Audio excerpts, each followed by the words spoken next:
రచయిత తెలియని పుస్తకం పేరు ఎప్పుడైనా విన్నారా? ఆ పుస్తకాన్ని ఎవరు రాశారో తెలియదు. ఆ జ్ఞానం ఎక్కడి నుంచి వచ్చిందయ్యా అంటే శూన్యం అంట. ఎవరు అందించారు అని అడిగితే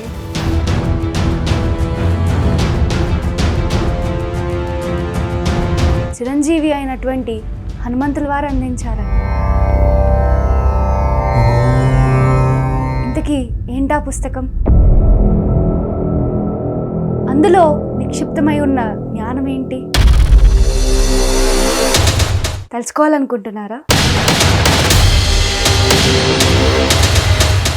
భీష్ముడు ఒక గొప్ప రాజు, ఎంతో ధర్మపరుడు. అయినా కూడా దుర్యోధనుడు యొక్క రాజ్యంలో అతనికి సపోర్ట్ చేస్తూ, అంటే కౌరవుల పక్షాన ఎందుకు ఉన్నాడు? దానికి ఈ మనస్సు యొక్క 4 శరీరాల గురించి ఏదైతే మాట్లాడుకుంటున్నామో, ఏ భాగం అతన్ని ఇన్ఫ్లుయెన్స్ చేసి ఒక తప్పుడు పక్షం వైపు నిలబడేలా చేసింది? ఈరోజు కథలో తెలుసుకుందాం. పిఎంసి ప్రేక్షకులకు నమస్కారం.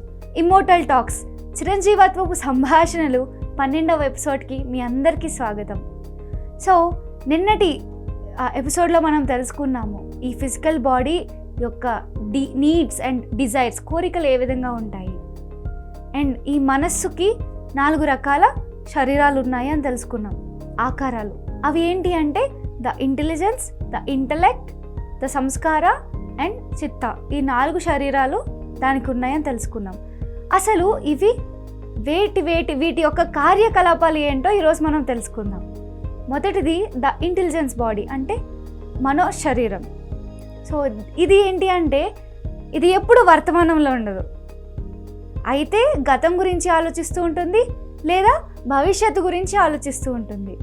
గతం ఎలా అంటే నువ్వు గతంలో ఈ పని చేయలేదు, సో అందుకే ఇప్పుడు నీ వర్తమానం ఇలా ఉంది, నువ్వు అందుకే కష్టాలు పడుతున్నావు, నువ్వు అందుకే ఇలా ఉన్నావు, ప్రయోజకుడు కాలేదు, నువ్వు గతంలో కష్టపడి ఉంటే ఇలా అయ్యేవాడివి కాదు అని. లేదా నువ్వు గతంలో ఈ తప్పు చేసావు, ఆ తప్పు వల్ల నువ్వు ఇప్పుడు ఇలాంటి అనుభవాలను పొందుతున్నావు, ఇలా అనుభవిస్తున్నావు. సో నీకు ఎప్పుడు గతాన్ని గుర్తు చేస్తూ ఉంటుంది, నువ్వు అది చేయలేదనో, లేదా నువ్వు ఈ తప్పు చేసావు అనో. లేదా భవిష్యత్తు, నీ భవిష్యత్తు ఇలా ఉండబోతుంది అని మనకి రకరకాల ఆలోచనలు వస్తాయి. అసలు వాటికి మూలం ఏంటో కూడా మనకి తెలియదు. ఒక్కొక్కసారి నేను ఎందుకు ఇంత ర్యాండమ్గా నెగిటివ్గా ఆలోచిస్తున్నాను అని అనుకుంటూ ఉంటాం కదా. అసలు నా భవిష్యత్తు ఏమైపోతుందో, నేను ఏం చేయాలో ఒక ఆందోళన అనేవి మనలో కలుగుతూ ఉంటాయి. సో దీని వెనకాల ఉండేటువంటిది ఈ ఇంటెలిజెన్స్ బాడీ. అది ఎప్పుడూ అయితే గతాన్ని లేదా భవిష్యత్తుని, ఈ రెండింటిని. అండ్ దానికి లాజిక్ ఎక్కువ, ప్రతిదీ ఫ్యూచర్ గురించి ఆలోచిస్తుంది. నువ్వు ఇప్పుడు ఒక పని చేస్తున్నావంటే నీకు దానివల్ల భవిష్యత్తులో ఏం లాభం కలుగుతుంది, చాలా ప్రాక్టికల్గా లాజిక్గా ఆలోచించేటువంటి పార్ట్ ఏదైతే ఉందో అది ఈ ఇంటెలిజెంట్ బాడీ. రెండవది ద ఇంటలెక్ట్ బాడీ, అంటే బుద్ధి. ఆ బుద్ధి శరీరం ఏదైతే ఉందో అది దీనికి ఆపోజిట్ అన్నమాట. చాలా నిస్వార్థంగా ఆలోచిస్తుంది.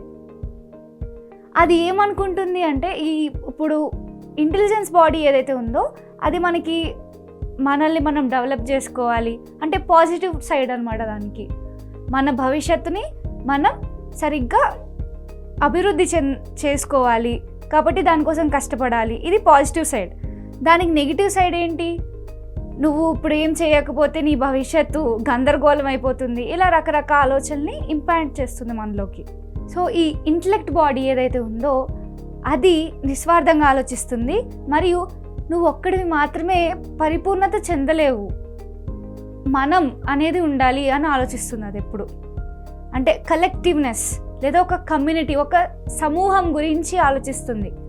సో మనలో ఈ ప్రవృత్తి ఉంటుంది, మన ఆలోచనలకు తగ్గ వారిని మనం దగ్గర చేసుకుంటూ ఉంటాం. మన ఆలోచనలకు ఎవరైతే వ్యతిరేకంగా ఉన్నారో వాళ్ళని దూరంగా పెడుతుంటాం.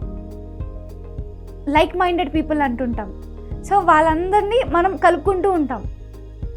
స్నేహితుడని లేదా విరోధి అని రకరకాల పేర్లు ఇస్తుంటాం. ఇవన్నీ ఎందుకు జరుగుతాయి అంటే అది ఈ యొక్క ఇంటెలెక్ట్ బాడీ యొక్క పని.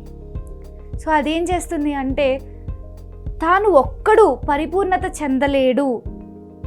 ఎవరైతే తన యొక్క సర్కిల్లో ఉంటారో, తనకి దగ్గరగా ఉంటారో ఆ వ్యక్తులు, సో ఈ రిలేషన్షిప్స్ ఉంటాయి చూసారా, అవి కూడా ఈ ఇంటెలెక్ట్ బాడీ యొక్క పనే. అది మొత్తం ఆ కార్యక్రమాలకి మొత్తం అన్నిటికీ హెడ్ ఇంటెలెక్ట్ బాడీ. సో మీ లైఫ్లో వచ్చే రిలేషన్షిప్స్లో గుడ్, మంచి, చెడు ఆ రెండింటిని కూడా నడిపించేది ఇంటెలెక్ట్ బాడీయే. మన యొక్క ఆలోచన విధానానికి వాళ్ళు సమతూగారు అంటే, మనలానే ఆలోచిస్తున్నారు అంటే వాళ్ళకి మనం ఓకే, వీరు నా స్నేహితులు లేదా నా బంధువులు, నా మిత్రులు ఇలా చెప్పుకుంటూ ఉంటాం. ఒకవేళ మన ఆలోచన విధానం వాళ్ళ ఆలోచన విధానానికి వ్యత్యాసం ఉంది అంటే అప్పుడు మనం వారిని దూరం పెడుతూ ఉంటాం. ఇలాంటివన్నీ ఇందులోకి వస్తుంటాయి. ఇందులో ఎక్స్ట్రీమ్స్కి వెళ్ళిపోయినప్పుడు ఇంటెలెక్ట్ బాడీలో అది ఎలా అవుతుంది అంటే మన అనుకునే వాళ్ళకి ఎక్కువ ప్రాధాన్యత ఇస్తూ, మన అనుకునే వాళ్ళని ఎవరైనా ద్వేషించినట్లయితే వారి మీద విపరీతమైనటువంటి ద్వేషాన్ని పెంచుకుంటూ ఉంటాం. ఇది యూజువల్గా మనకి బయట పాలిటిక్స్లో కనిపిస్తూ ఉంటుంది. సపోజ్ ఒక ఫేమస్ ఆర్టిస్ట్ ఉన్నాడు అనుకుందాం, లేదా ఒక star, for example Pawan Kalyan ఉన్నాడు అనుకుందాం. సో పవన్ కళ్యాణ్కి చాలామంది ఫ్యాన్స్ ఉంటారు, రైట్? ఆ ఫ్యాన్స్ ఏం చేస్తారంటే ఎవరైనా పవన్ కళ్యాణ్ని వ్యతిరేకించారనుకో వాళ్ళ మీద దాడులు చేస్తుంటారు, ధర్నాలు చేస్తుంటారు. ఈ విధమైనటువంటి ప్రవృత్తి ఎక్కడి నుంచి వస్తుంది అంటే ఇంటెలెక్ట్ బాడీ. సో ఇటువంటి ఒక ఉదాహరణని హనుమంతుల వారు ఇస్తారు. రామరాజ్యం మనకి తెలుసు, ఆయన ఒక గొప్ప పరిపాలకుడు శ్రీరాముడు. ఆయన్ని ఎంతోమంది ఎంతో ప్రేమగా ఆదరించేవారు, ఆయన కూడా అంతే ప్రేమగా ప్రజల్ని చూసుకునేవాడు, పరిపాలించేవాడు. కానీ ఆ కాలంలో ఆయనకి కూడా వ్యతిరేకులు ఉన్నారు కదా, ఆయన్ని మాట్లాడినవారు ఉన్నారు. సో ఆ సమయంలో ఏమైంది అంటే ఈ యొక్క ఇంటెలెక్ట్ బాడీ, ఈ బుద్ధి ఏదైతే ఉందో అది వ్యతిరేకించడం స్టార్ట్ చేశారు వాళ్ళు. ఎవరైతే శ్రీరాముల్ని వ్యతిరేకిస్తున్నారో వారి పట్ల విపరీతమైనటువంటి ద్వేషాన్ని డెవలప్ చేసుకోవడం మొదలుపెట్టారు. సర్వాంతర్యామి కదా ఆయన దైవత్వాన్ని పొందిన వ్యక్తి, అవతారం అయింది కాబట్టి ఆయన ఇష్టాన్ని స్వీకరించేవాడు, ద్వేషాన్ని స్వీకరించేవాడు. ఎవరైతే వారి పట్ల ద్వేషాన్ని చూపిస్తున్నారో వారిలో ఎరుకను కల్పించాలి అని చెప్పి శ్రీరాముల వారు కొంతమంది గురువులను ఆ రాజ్యానికి రప్పించేవారు. రప్పించి ఎవరికైతే శ్రీరాములు నచ్చట్లేదో వారి పట్ల వీళ్ళు పెంచుకున్నటువంటి ద్వేషాన్ని తగ్గించడానికి గురువుల చేత ఉపన్యాసాలు ఇప్పించేవారు. సో ఈ విపరీత బుద్ధి ఏదైతే, అక్కడ ఒక లాజిక్ ఉండదు, ఒక రీజన్ ఉండదు. ఎలా ఉంటుందంటే మనం ఒక వ్యక్తిని చూడగానే ఈ వ్యక్తి నాకు నచ్చాడు, మనకి వాళ్ళ గురించి ఏమీ తెలియదు, వాళ్ళకి మన గురించి ఏం తెలియదు, కానీ చూడగానే ఒక రకమైనటువంటి ఆకర్షణ ఉంటుంది. సో అదేంటి అంటే కంప్లీట్లీ ఇల్లాజికల్. ఆ యొక్క ఆకర్షణ కలిగించేది ఈ ఇంటెలెక్ట్ బాడీ. ఇది దీని యొక్క క్యారెక్టరిస్టిక్స్ అన్నమాట.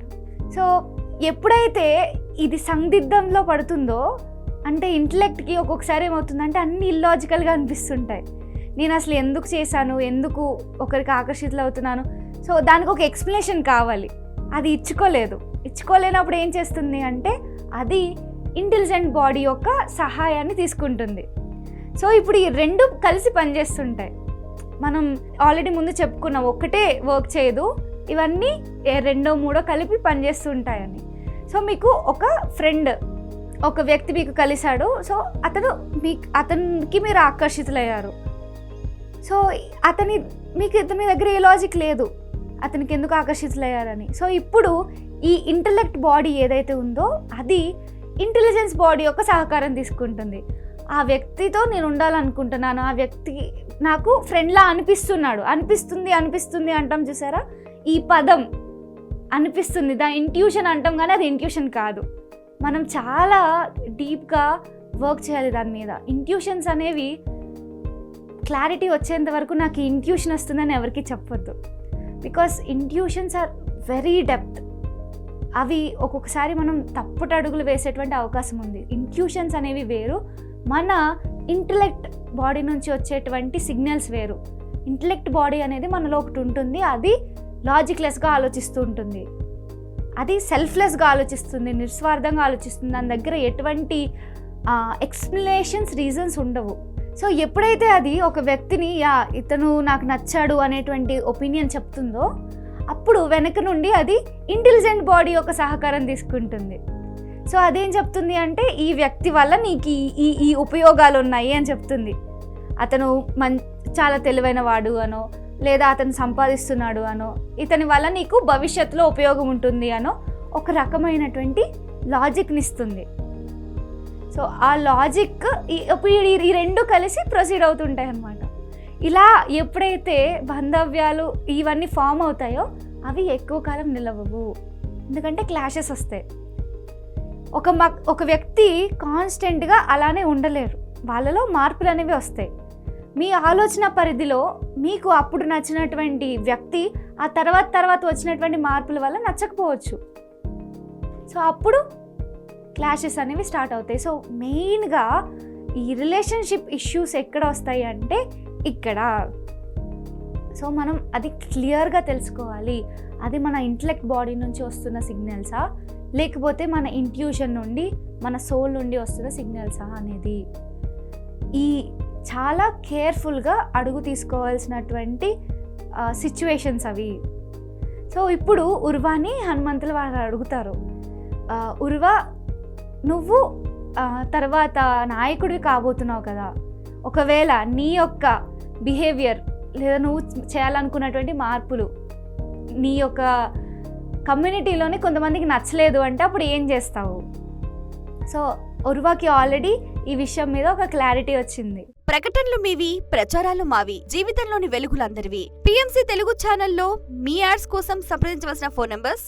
ఎందుకు అంటే సో ఉర్వాకి ఏం క్లారిటీ వచ్చింది అంటే, ఫస్ట్ ఆఫ్ ఆల్ ఎందుకు మనం ఇలా వ్యవహరిస్తూ ఉంటాము, అది ఎవరి తప్పు కాదా, ఎదుటి వ్యక్తి తప్పు కాదు, మన తప్పు కాదు.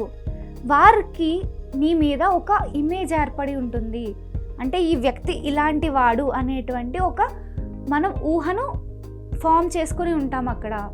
సో అది ఎప్పుడైతే ఏర్పడిందో మనం ఆ దృష్టికోణంలో మాత్రమే ఆ వ్యక్తిని చూస్తాము.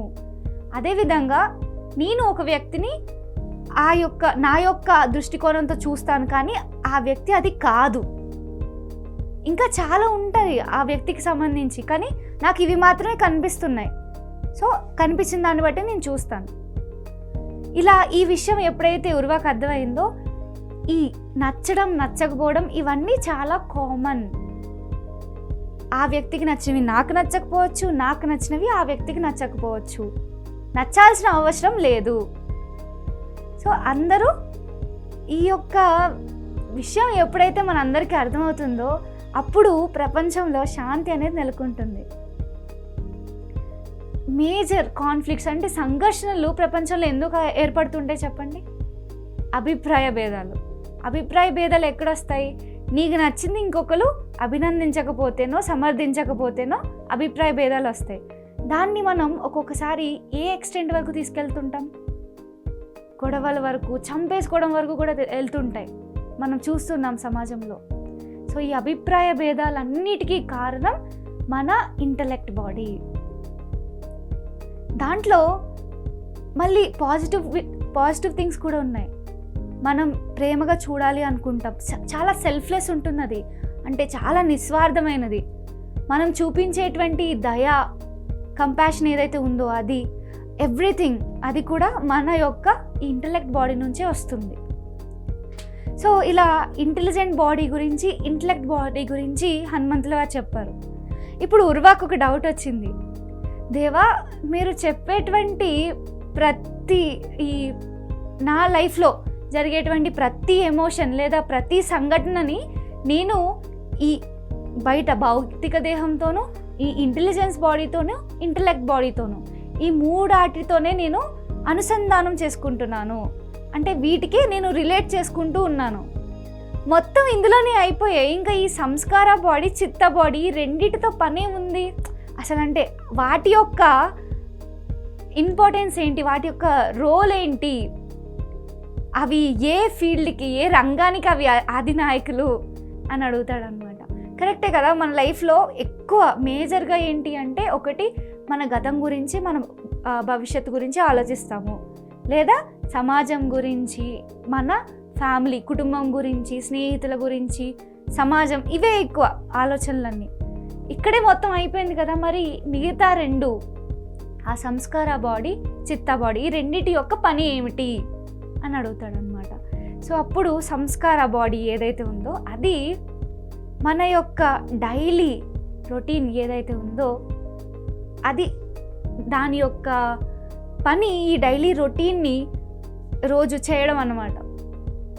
అంటే మనం చాలాసార్లు గమనిస్తూ ఉంటాం, ఒక పనిని ఎక్కువ కాలం చేయలేము. ఏదైనా లాంగ్ టర్మ్ గోల్స్ పెట్టుకున్నాము అంటే నేను 2 సంవత్సరాల్లో ఇది సాధించాలి అని ఒక 2 సంవత్సరాల గోల్ పెట్టుకున్నాము, దాన్ని కన్సిస్టెంట్గా చేయలేము. ఎందుకు అంటే ఈ సంస్కార బాడీ ఏదైతే ఉందో, మనం చెప్పుకున్నాం ఆల్రెడీ, ఈ ప్రపంచం అనేది విశ్వం అంతటికి ఆత్మకి విశ్వం అంతా సంపూర్ణంగా కనిపిస్తూ ఉంటుంది. అందులో ఒక చిన్న భాగాన్ని మనం ఎంచుకుని వచ్చాం. సో ఇది అసంపూర్ణమైనది.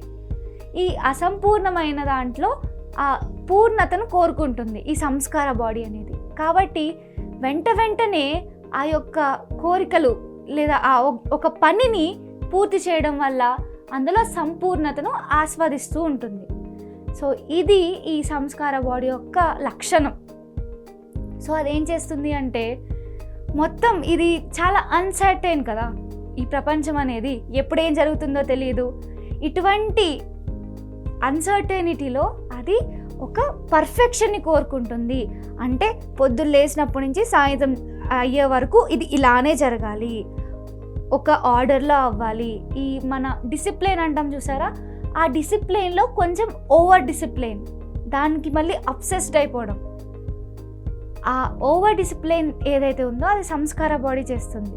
అది ఎందుకు అలా చేస్తుంది అంటే, చుట్టూ ఉన్నదంతా అన్సర్టైనిటీ కాబట్టి, ఇది ఒక ఆర్డర్లో ఉండదు కాబట్టి ఇది మన జీవితాన్ని ఒక ఆర్డర్లో పెట్టడానికి ప్రయత్నిస్తూ ఉంటుంది. సో మనం పొద్దునుంచి ఏదైతే చేయాలనుకుంటామో, లేదు ఇది ఇక్కడ, ఈ వస్తువు ఇక్కడ పెట్టకూడదు, ఇది ఇలా ఉండకూడదు, నీట్గా ఉండాలి, ఇలాంటి ఆలోచనలు వస్తుంటాయి. కొంతమందికి చాలా శుభ్రత మీద చాలా ఎక్కువ అబ్సెషన్ ఉంటుంది. ఈ గ్లాస్ తీసి ఇలా పక్కన పెడితే చాలా వాళ్ళ కోపం వస్తుంది. సో ఇదేంటి అంటే వాళ్ళ సంస్కార బాడీ అనేది చాలా అలర్ట్, ఎక్కువ పవర్ ఉంది దానికి. సో బేసికలీ ఫ్రెండ్స్, ఇదేమవుతుంది అంటే, మన మనసుకు ఈ 4 శరీరాలు ఉన్నాయి కదా, వాటిలో ఏది ఎక్కువ డామినేట్ చేస్తే ఆ యొక్క లక్షణాలు మనలో కనిపిస్తుంటాయి. మనం ఎక్కువ గతం గురించి భవిష్యత్తు గురించి ఆలోచిస్తున్నామంటే మీరు గుర్తుపెట్టుకోండి, మీ యొక్క ఇంటెలిజెన్స్ బాడీ పనిచేస్తుంది అని. లేదా మీరు చాలా నిస్వార్థంగా ఆలోచిస్తున్నారు, నిస్వార్థంగా ఆలోచించడం చాలా మంచి విషయం కాదు అని అనట్లేదు, కానీ అది అబ్సెషన్ అయిపోతుంది. ఎలా అంటే నా వాళ్ళే వాళ్ళని ఎంత ప్రేమిస్తారు అంటే చాలా ప్రేమిస్తారు, కానీ ఒకరిని ద్వేషించడం స్టార్ట్ చేశారంటే వాళ్ళకి నరకం చూపిస్తుంటారు అనమాట. సో ఇటువంటి ఆ లక్షణాలు ఏవైతే ఉన్నాయో అవి ఇంటెలిజెన్స్ బాడీకి వస్తాయి. సో మీరు ఒకసారి గమనించుకోండి, మీలో ఏది ఎక్కువ మిమ్మల్ని ఉత్తేజితం చేస్తుంది, మీలో ఏది ఎక్కువ యాక్టివ్గా ఉంది అనేది ఎప్పటికప్పుడు చెక్ చేసుకుంటూ ఉండండి. సో ఈ ది సంస్కారీ బాడీ ఉంది కదా, అది ఇంకా చాలా ఓవర్ స్ట్రిక్ట్ డిసిప్లిన్ అనమాట. మనల్ని ఎలా అంటే ఇంకా ఏది చిందరవందరగా ఉంటే నచ్చదు, వాళ్ళు ఒక మెంటల్లీ రిటార్డెడ్లా బిహేవ్ చేస్తూ ఉంటారు, పిచ్చి పెట్టినట్టు చేస్తూ ఉంటారు ఏదన్నా తేడా జరిగింది అంటే. సో అది ద సంస్కార బాడీ కింద వస్తుంది. ఆ తర్వాతది ద చిత్త బాడీ. ఇదేంటి అంటే ఈ సంస్కార బాడీకి కంప్లీట్ ఆపోజిట్. అంటే అది ర్యాండమ్నెస్ని కోరుకుంటూ ఉంటుంది. మీకు ఒక్కొక్కసారి అసలు ఏంటి జీవితం, ఈ రూల్స్ అన్నీ బ్రేక్ చేసేయాలి, ఈ నియమాలు నిబంధనలు ఇవన్నీ నా వల్ల కావట్లేదు, ఎక్కడికైనా వెళ్ళిపోవాలి లేదా అడ్వెంచర్స్ చేయాలి అని అనిపిస్తూ ఉంటుంది. కొండలు ఎక్కాలి, కొత్తగా చేయాలి, ఇలాంటి ఆలోచనలు కలుగుతూ ఉంటాయి మనలో. అదేంటంటే కంప్లీట్ ఏది ప్లాన్ చేయకూడదు, కంప్లీట్ ర్యాండమ్గా చేయాలి అనేటువంటి ఆలోచనలు కలుగుతాయి చూసారా, అవి ద చిత్తా బాడీ. సో ఈ చిత్తాకి ఏం తెలుసు అంటే ఈ ప్రపంచం ఏదైతే ఉందో అది నన్ను ఎప్పటికీ సంపూర్ణం చేయలేదు, కాబట్టి నాకు నచ్చినట్లు నేను జీవించాలి అని చెప్పేది చిత్తా బాడీ. సో ఇప్పుడు వీటిలో ఏవైనా 2 లేదా 3 కలిపి పనిచేస్తూ ఉంటాయి. ఒక సంఘటన, ఫర్ ఎగ్జాంపుల్ మీరు ఒక గెస్ట్గా ఎవరైనా ఇంటికి వెళ్ళారు, వారు మీకు ఆహారాన్ని పెట్టారు. సో వాళ్ళు వండిన ఫుడ్ బాగాలేదు, మీకు అది వాసన చూస్తూనే మీకు నేను తినలేను అన్న విషయం మీకు అర్థమైపోతుంది. సో ఇక్కడ సంస్కార బాడీ ఏదైతే ఉందో అది ప్లస్ ఈ చిత్త బాడీ, ఈ 2 పనిచేస్తాయి. సో మీ సంస్కార బాడీ ఎక్కువ అక్కడ పనిచేస్తుంది అనుకోండి, మీరు ఇంకా తప్పు, అలా అతిథిని కదా నేను, వాళ్ళని తినలేదు అంటే ఆహారాన్ని స్వీకరించలేదంటే వాళ్ళ భావాలని కించపరిచినట్టు అవుతుంది అని చెప్పి బలవంతంగా అయినా తింటారు. ఎందుకంటే ఇది కరెక్ట్ కాదు, నేను వాళ్ళని హర్ట్ చేయకూడదు, ఇలాంటి ఆలోచనలు కలుగుతుంటాయి. అంటే వేరే వాళ్ళకి ఎక్కువ ఆతిథ్యత ఇస్తారు మీరు మీకంటే కూడా. అండ్ ఇంకొక వైపు చిత్త బాడీ పనిచేస్తూ ఉంటుంది, అది వెనక నుంచి చెప్తుంది నువ్వు ఎట్లా తింటావురా, ఇది తినలేవు, వద్దు సో అని చెప్తూ ఉంటుంది. అయినా కూడా దేని యొక్క ఎనర్జీ ఎక్కువ ఉందో అది ఆటోమేటిక్గా బయటికి పనిచేస్తూ ఉంటుంది. కొంతమంది ఏంటంటే మొహమాటం లేకుండా చెప్పేస్తారు ఫుడ్ చాలా బాగుంది నేను తినలేను అని.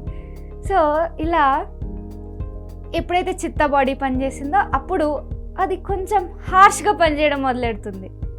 అంటే వాళ్ళ ముఖం మీద ఇది బాగాలేదు నేను తినలేను అని ఇలా చెప్పేయడం, దానివల్ల వాళ్ళ భావోద్వేగాలు హర్ట్ అవుతాయి.